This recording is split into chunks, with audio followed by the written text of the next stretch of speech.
basta guardare l'Isola dei Famosi, Barbara D'Urso, questa scagara, sa, perché mi è preso al culo. Al culo. E su, piaga. Castelli. Cagliari.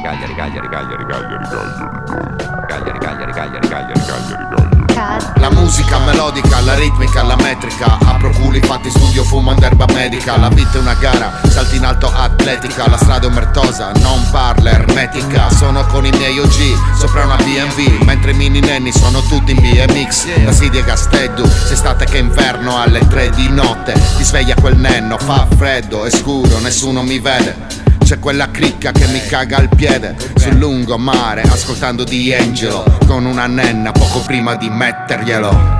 Sono le 3 di notte a Cagliari e certe cose non le immagini. Hey, porcate troiagini che ci fanno le indagini. Sono le 3 di notte a Cagliari e certe cose non le immagini.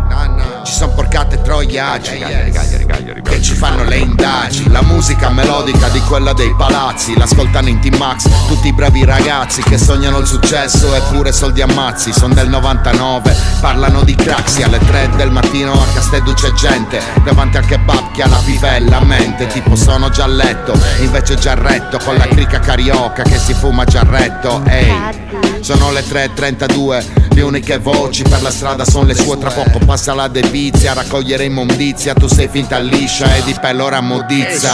Ehi, a Conca Leon, il tuo ex pezzo è Leon. Io King de Leon, parcheggiati al Coni. Sei buona e taparidi.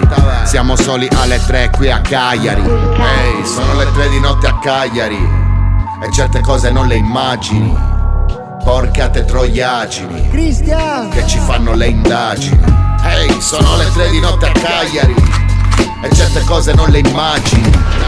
Porcate troiagini, Gia, che ci fanno le indagini. Hey, Quarto Town in the house.